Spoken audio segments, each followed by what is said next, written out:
मैं तुम्हें नौकरी करना सिखा दूंगा। तुम्हारा बॉस हूं तो तुम अपना भगवान ही समझो। ये वाक्य है नोएडा में तैनात एक आईएएस अफसर के, जिसके खिलाफ उसी के विभाग की महिला अफसरों ने यौन उत्पीड़न, गंदे इशारे और जातिगत टिप्पणियां करने, देर रात को महिला अफसरों को वीडियो कॉल करने और पान मसाला ले जाने वाले ट्रांसपोर्टर से गाड़ी पास कराने की एवज में रिश्वत लेने के गंभीर आरोप लगाए। जी हां, यूपी के शो विंडो नोएडा में तैनात राज्य कर यानी स्टेट टैक्स विभाग के एक आईएएस अधिकारी के खिलाफ उसी के विभाग की कई महिला अफसरों ने मोर्चा खोल दिया है। और ये इसलिए क्योंकि ये आईएएस अधिकारी नेताओं और वरिष्ठ अधिकारियों में अपनी पैठ और आईएएस लॉबी की धौंस दिखाकर यह जताता है कि कोई भी उसके खिलाफ कुछ नहीं कर सकता। और आईएएस अधिकारी के रसूख का आलम यह है कि प्रधानमंत्री कार्यालय, DOPT, UPSC, NCW, SC ST commission और यूपी के चीफ सेक्रेटरी समेत कई जगह शिकायत होने के बावजूद इस आईएएस अधिकारी ने महिला कर्मचारियों और सचल दल इकाइयों के अन्य कर्मचारियों के खिलाफ ही जांच शुरू कर दी है। नोएडा में तैनात इस अधिकारी का जलवा यह है कि इसके खिलाफ पिछले दिनों यूपी के मुख्यमंत्री योगी आदित्यनाथ को एक बैनामा शिकायती पत्र दिया गया था।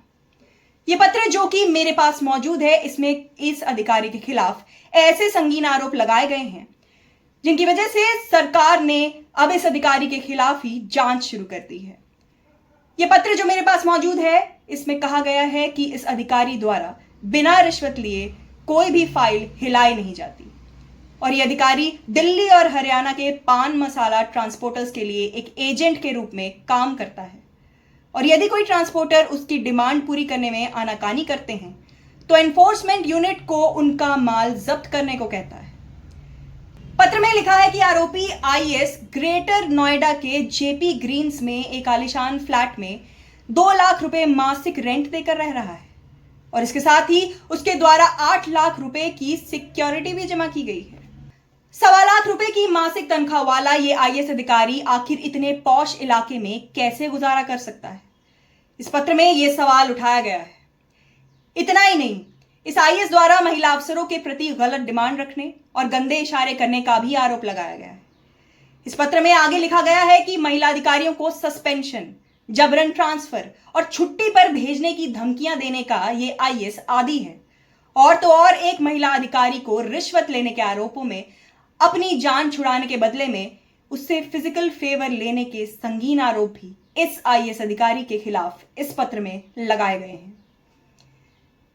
महिला अधिकारियों ने यह मांग की है कि विभाग में विशाखा गाइडलाइंस के अंतर्गत इंटरनल कंप्लेंट कमेटी का गठन किया जाए ताकि महिला अधिकारियों के हित, उनकी सुरक्षा और गरिमा का ख्याल रखा जा सके। इस पत्र में यह भी आरोप लगाया गया है कि यह आईएएस अधिकारी स्टाफ को, जिसमें महिला अधिकारी भी शामिल हैं, उन्हें रात के 9 बजे के बाद भी ऑफिस में बिठाए रखता है और कई अधिकारी अपने आप को शर्मिंदगी से बचाने के लिए 11 बजे तक भी बैठने को मजबूर हैं। आरोप है कि आईएएस अधिकारी रात में टैक्स चोरों की आसान आवाजाही कराने के लिए अपने चहेते अधिकारियों को पूरी रात तक ऑफिस में बिठाए रखता है, जिसकी पुष्टि नोएडा के सेक्टर 148 के स्टेट टैक्स ऑफिस के सीसीटीवी से की जा सकती है। पत्र में आगे आरोप लगाए गए हैं कि यह अधिकारी खुद को कानून से ऊपर समझता है और आईएएस होने की वजह से खुद को किसी भी कार्रवाई से फूल प्रूफ समझता है। इसमें कहा गया है कि आईएएस अधिकारी की पसंदीदा लाइनें हैं कि मैं तुम्हें नौकरी करना सिखा दूंगा और तुम्हारा बॉस हूं तो तुम अपना भगवान ही समझो।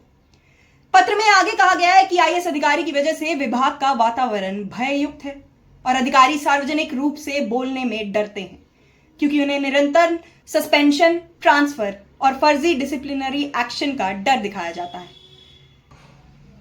इस पत्र ने जहां एक और यूपी के राज्यकर विभाग में खलबली मचा दी है, वहीं इसके वायरल होने के बाद समस्त महिला कर्मचारियों ने मुख्यमंत्री को 5 अगस्त को इन आरोपों को दोहराते हुए एक आधिकारिक पत्र भी लिखा है, जिसमें कहा गया है कि रसूख वाला ये आईएएस अधिकारी अपने कार्यालय में महिला अधिकारियों को घंटों तक बिठाकर घूरता रहता है और तो और रात रात भर उन्हें वीडियो कॉल भी करता है और यदि कोई महिला उसका विरोध करती है तो उसे किसी मामले में फंसाकर निलंबित कर देता है।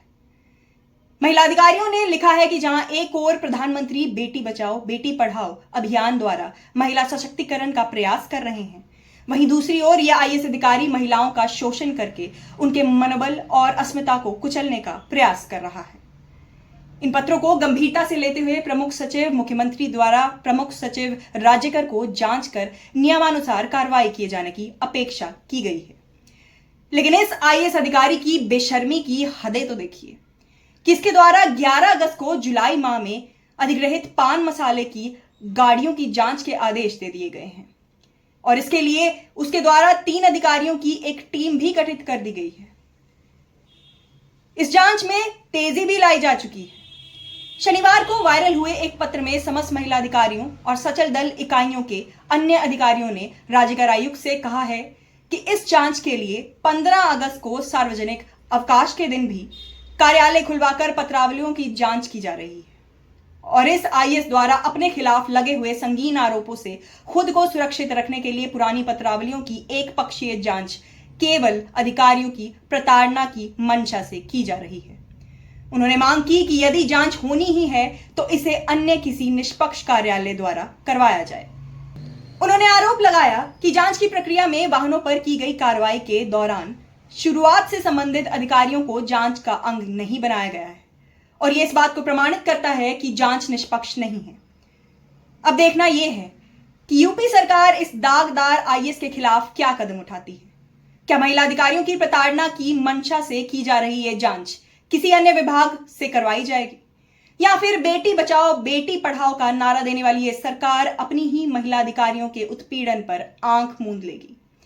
बहरहाल इस खबर पर नजर बनाए रखेंगे ताकि इन महिला अधिकारियों को इस बिगड़ैल आईएएस के खिलाफ अपनी आवाज बुलंद करने का हौसला मिल सके। देखते रहिए सिलबट्टा और इस चैनल को लाइक शेयर और सब्सक्राइब करना ना भूलें क्योंकि आपका समर्थन ही हमारी बुनियाद है। याद रहे, सिलबट्टा है गांव को समर्पित, महिलाओं को समर्पित और युवाओं को समर्पित। धन्यवाद।